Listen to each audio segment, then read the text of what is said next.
Regalé a mi madre $30.000 por su cumpleaños, pero me dijo, mi cariño no se compra con tu sucio dinero, mediocre, así que rompí el cheque, entré a la aplicación del banco y le di en cancelar pagos automáticos. Soy Elian, tengo 25 años, y esta es la historia de cómo mi familia, la que me dio todo cuando no teníamos nada, me dio la espalda cuando quise devolverles el favor. Crecí en un barrio sencillo, de esos donde las casas tienen paredes agrietadas, el olor a comida casera sale por las ventanas y los vecinos se conocen por el nombre. Éramos pobres, pero no de esos pobres que se sienten vacíos. Mi mamá, Dora, era el corazón de la casa. Trabajaba limpiando oficinas, llegaba con las manos rojas y agrietadas por los químicos, pero siempre con una sonrisa. Nunca olvidaré cómo, después de un día agotador, se sentaba conmigo a la mesa, con un plato de arroz con huevo frito, y me preguntaba cómo me había ido en la escuela. Me hacía sentir importante, como si mis historias de niño fueran lo único que importaba en el mundo. Mi papá, Rubén, era mecánico. No tenía un taller propio, sino que trabajaba en un garaje alquilado, con herramientas oxidadas y un overol que siempre olía a aceite. A veces llegaba con piezas de carros viejas, un carburador roto, un pedazo de manguera, cosas que para mí eran tesoros. Me las daba y decía, inventa algo, pequeño ingeniero. Yo armaba torres, naves espaciales, cualquier cosa que mi imaginación de niño pudiera crear. Mi hermana menor, Lía, era la chispa de la casa. 4 años menor que yo, siempre estaba metida en líos, escondía mis lápices, me ponía apodos tontos o se comía mi pedazo de pastel cuando no miraba. Pero también era generosa a su manera. Si tenía un caramelo, lo partía en 2 y me daba la mitad, aunque fuera la más pequeña. La vida no era perfecta. Había días en que no alcanzaba para más que sopa aguada o pan duro con café. Una vez, la luz se cortó por 2 semanas porque no pudimos pagar la cuenta, y estudiamos con velas hasta que mamá juntó lo suficiente. Pero nunca nos quejábamos. Mamá decía, somos ricos en lo que importa. Y papá, con su voz grave, añadía, mientras estemos juntos, no nos falta nada. Lía y yo peleábamos por tonterías, como quién usaba el baño primero o quién se comía la última galleta, pero al final del día, nos acurrucábamos en el sofá, viendo alguna novela vieja en la tele, riéndonos de los mismos chistes. Eso fue hasta que todo cambió. A los 23, mi vida dio un giro que no vi venir. Siempre me había gustado la tecnología, aunque no teníamos una computadora en casa. En la escuela, usaba las computadoras del laboratorio para hacer tareas, y ahí aprendí a editar fotos y vídeos con programas gratuitos. Empecé a subir vídeos a las redes sociales como un pasatiempo. Eran cosas simples, tutoriales de cómo usar aplicaciones gratis, consejos para sacarle provecho a un celular viejo, reseñas de juegos que no costaban nada. No esperaba que nadie los viera, pero un día, subí un curso corto sobre cómo crear contenido en redes desde cero. Hablaba de cosas básicas, como grabar con buena luz, cómo editar con el celular, cómo escribir títulos que llamaran la atención. No sé por qué, pero ese vídeo explotó. Miles de vistas, luego millones. Los comentarios no paraban, esto me ayudó muchísimo, por fin algo claro y gratis. De repente, marcas empezaron a contactarme. Una empresa de aplicaciones me ofreció $200 por mencionar su producto en un vídeo. Luego otra me pagó $500. En menos de un año, estaba ganando más en un mes que lo que mamá y papá juntaban en 6. No voy a decir que fue fácil.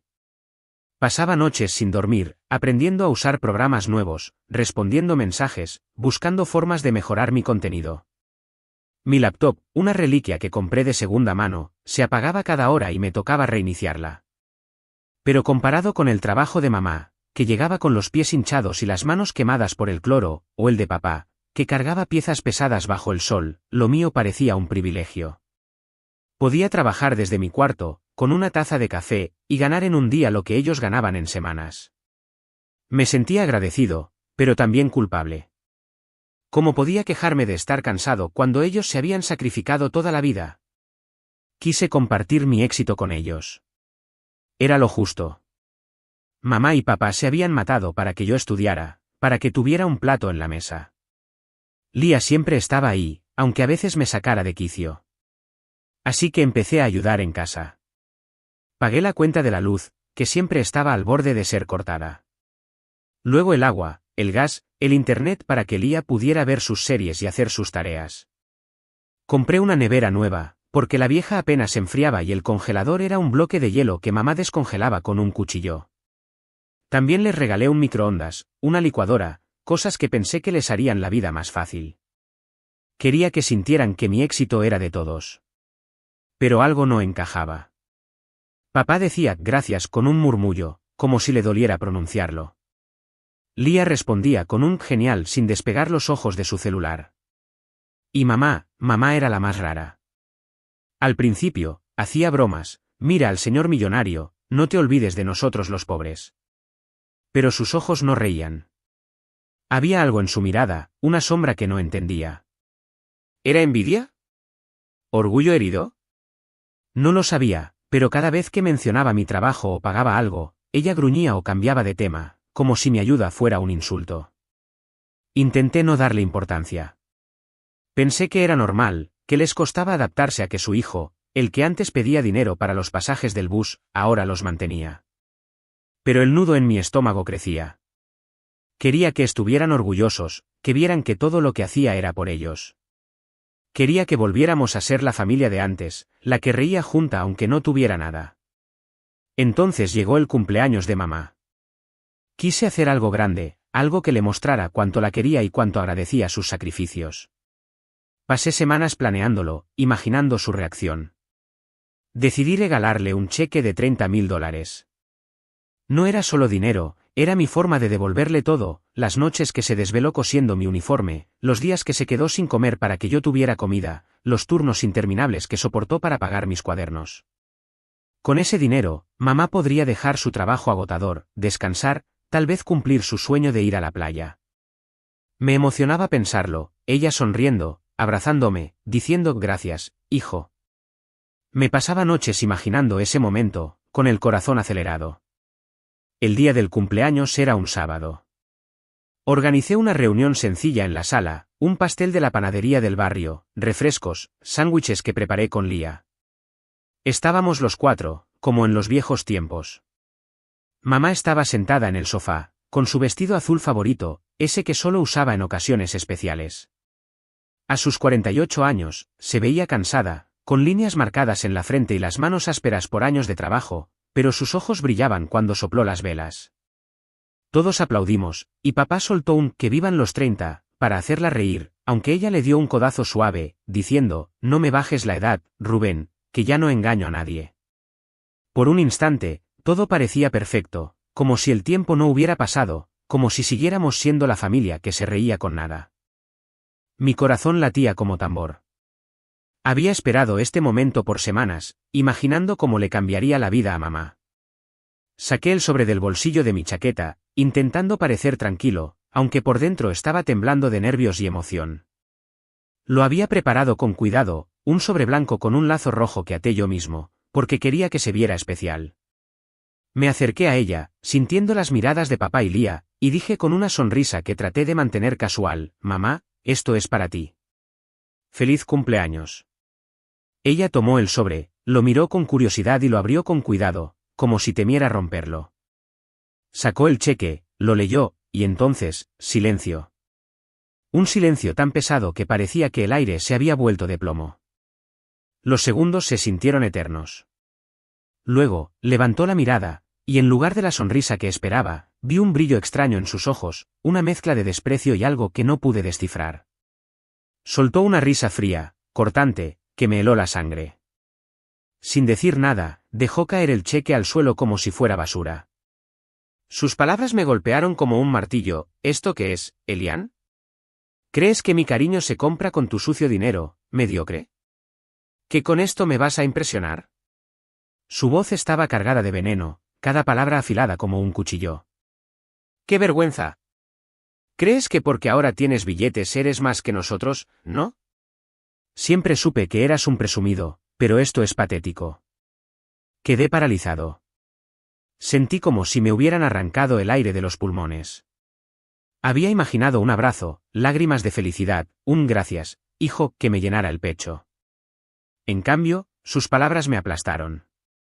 Miré a papá, esperando que dijera algo, que me defendiera, pero solo estaba ahí, cruzado de brazos, con una mueca que parecía aprobar lo que mamá decía. Luego, soltó una risita seca y agregó, ¿qué te pasa, Elian? ¿Crees que con tu dinerito vas a venir a humillarnos? Se inclinó hacia adelante, con una ceja levantada, y añadió, siempre fuiste el listo, ¿no? Pero mira, aquí seguimos siendo los que te criamos, no tus empleados. El dolor se mezcló con una rabia que me quemaba por dentro. Giré la cabeza hacia Lía, buscando algún apoyo, pero ella estaba recostada en el sofá, con una sonrisa burlona que me hizo hervir la sangre. Se puso de pie, sacó un paquete envuelto en papel de regalo barato y se lo dio a mamá con un aire de suficiencia. Toma, mamá. Esto sí es un regalo de verdad, dijo, lanzándome una mirada de reojo, como si yo fuera un chiste. Mamá abrió el paquete y sacó un pocillo barato, de esos que venden por un par de dólares en las tiendas de barrio, con un diseño de flores genérico que se veía descolorido. Lo tomó con ambas manos, lo levantó como si fuera una reliquia, y sonrió con una calidez que nunca me había mostrado a mí ese día. Esto, Elian, es un regalo con corazón, dijo, mirándome con desdén. Aprende de tu hermana. Ella no necesita presumir con billetes sucios para demostrar que me quiere. Esto es amor de verdad, no tus numeritos de banco. El mundo se me derrumbó. Había pasado semanas planeando ese momento, soñando con cómo ese cheque cambiaría la vida de mamá, cómo la liberaría del trabajo que la estaba matando. Quería que descansara, que viajara, que viviera un poco después de años de sacrificios.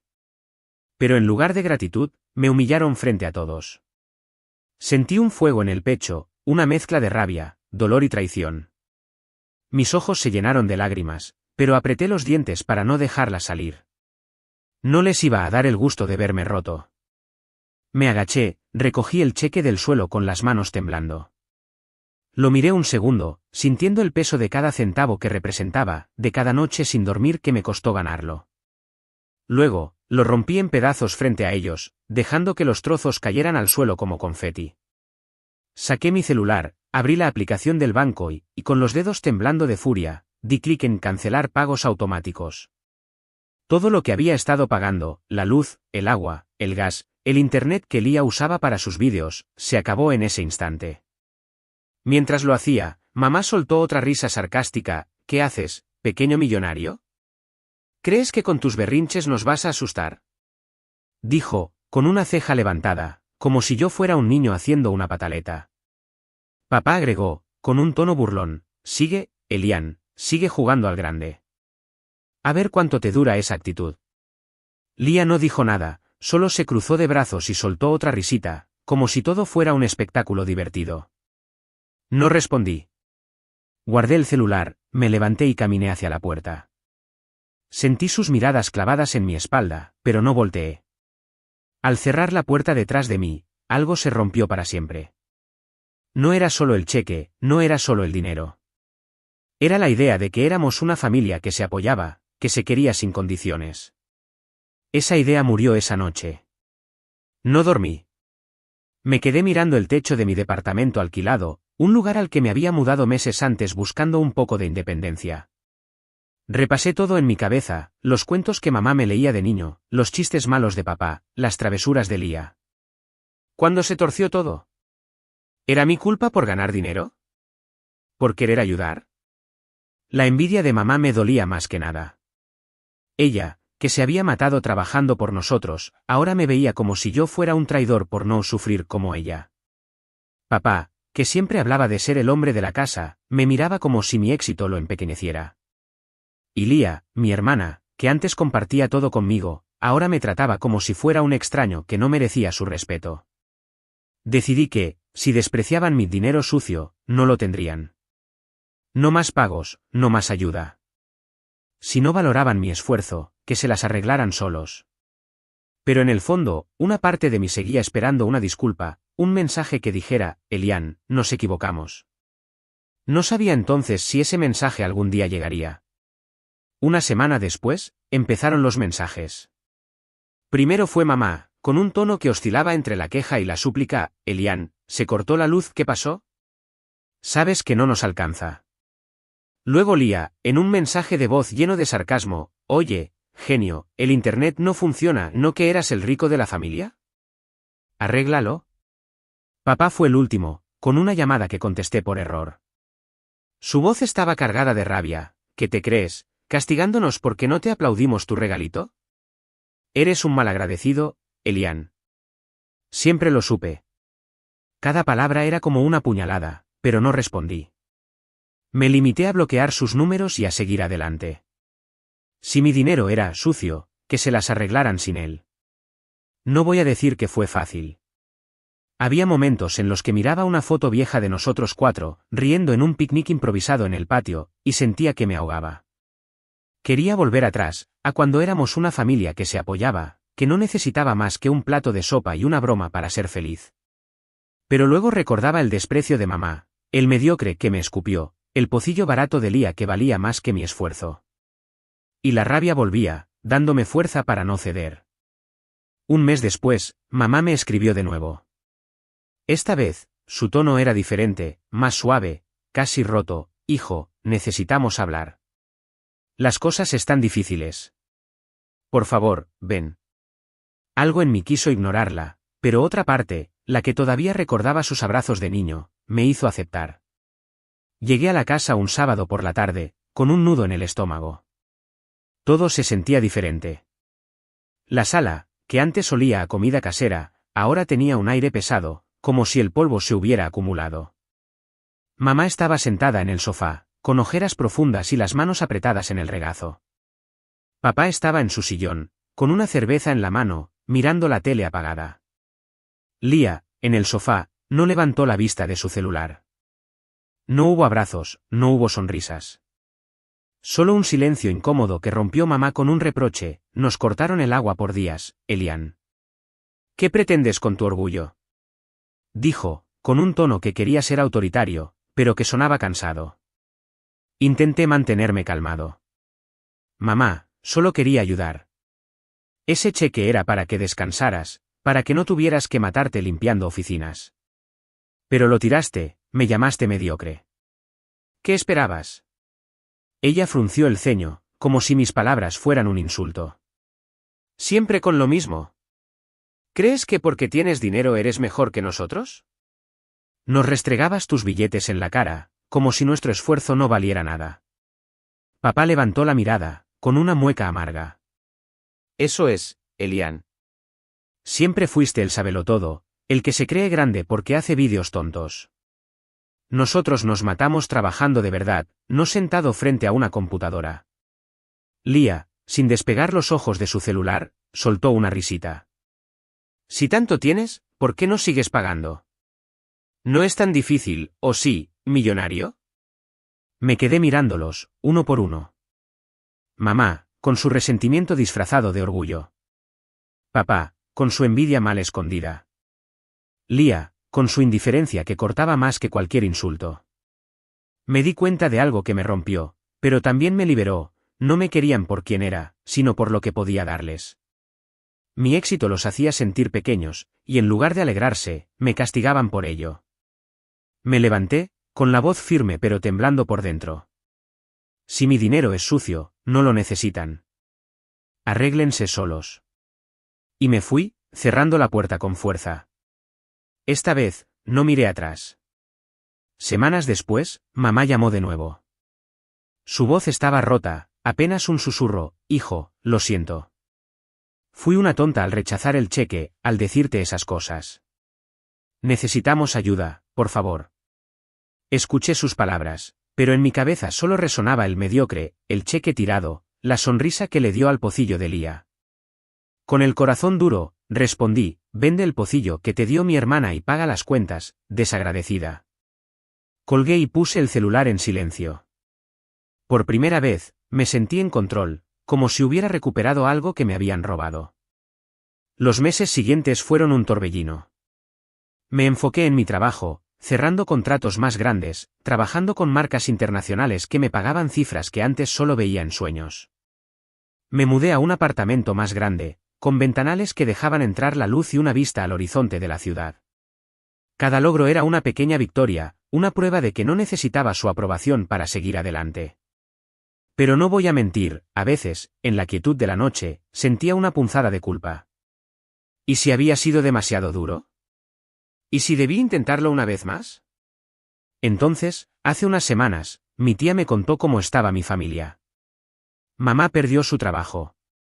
El estrés y el cansancio de años limpiando con químicos le pasaron factura, su salud se derrumbó, y ahora apenas puede levantarse algunos días. Papá trabaja como repartidor, pedaleando una bicicleta vieja bajo la lluvia por un sueldo miserable, quejándose de lo injusta que es la vida. Lía se mudó con una amiga, diciendo que los problemas de sus padres no eran su responsabilidad. Los desalojaron de la casa por deudas acumuladas. Ahora viven en un cuarto alquilado en un barrio marginal, vendiendo lo poco que les queda, la nevera que les compré, la licuadora, hasta el microondas. Mamá pasa los días buscando qué vender para comprar comida, mientras papá se hunde en su amargura. Cuando mi tía me lo contó, sentí una mezcla extraña. Había tristeza, sí, por la familia que alguna vez fuimos. Pero también había una satisfacción fría, una justicia que no busqué pero que llegó sola. Ellos despreciaron mi esfuerzo, mi amor, mi intento de devolverles todo lo que me dieron. Escogieron un pocillo barato por encima de mí. Y ahora, enfrentan las consecuencias de sus palabras, de su envidia, de su orgullo. Si lees esto, quizás sientas rabia por cómo me trataron, por cómo despreciaron un gesto que venía del corazón. Quizás sientas que se lo merecen, que la vida les dio una lección. Yo siento las dos cosas, pero también siento algo nuevo, libertad. No soy el mediocre que mamá dijo. Soy Elian, y mi historia no termina con un cheque roto. Termina conmigo, de pie, mirando hacia adelante, sin mirar atrás. Suscríbete para más historias diarias.